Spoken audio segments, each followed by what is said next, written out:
This message is from the Social Security. A complaint has been filed against you and your social. This is the Medicare. Don't you hate those calls? We have all heard that sound or something similar to it. Well, tonight we're talking about those unwanted robocalls and just how bad the problem has become. Thanks for joining us at 6, everybody. I'm Yolanda Harris. And I'm Andrew Kinsey. 10 investigates in our sister stations across the country have found the problem is so pervasive it is costing Americans billions. Here's Chief Investigative Reporter Bennett Haverly.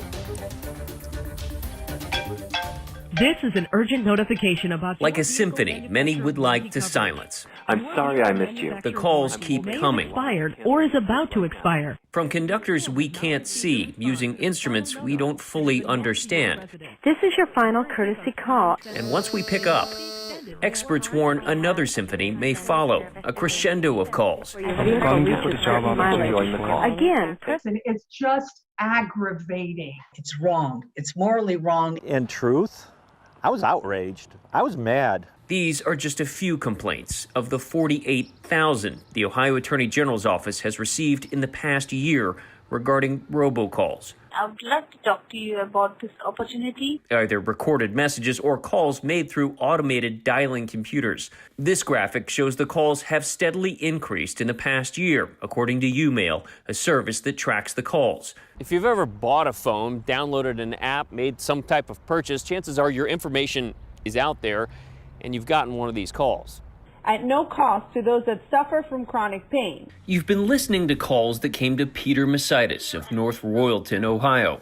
People call them robocalls. I call them scam calls. Whatever you call them, Peter has collected them, kept a log, and filed complaints about each of the robocalls for years. You know that one movie that, we're mad as hell, we're not going to take it anymore? It's like then I would drop my fork and knife and run upstairs and put in another complaint. For Peter, the motivation to stop the calls is personal. My mom, I think, lost like $3,600. I think that was about the amount that sticks in my head. About 20 years ago, Peter's mother fell victim to mail scams.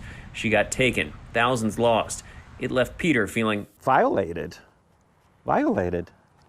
It's like someone breaking into your house. Breaking a mailbox, they come over the phone, they're violating your privacy. They're getting into some of these people's financials. This Cleveland newspaper article documented how Peter worked with authorities to help claw back some of the money and hold the scammers accountable.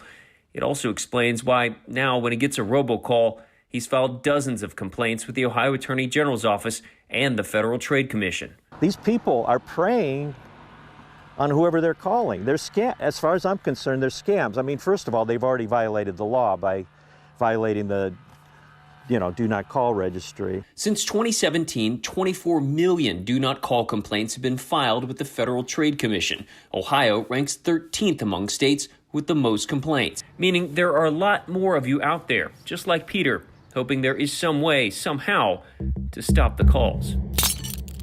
And people have reason to be cautious. Last year, consumers reported losing $19 billion to phone scams. Coming up tonight at 11, we'll take a closer look at the scope and scale of this problem and why it's so difficult for law enforcement to crack down. Bennett Haberly, 10 Investigates.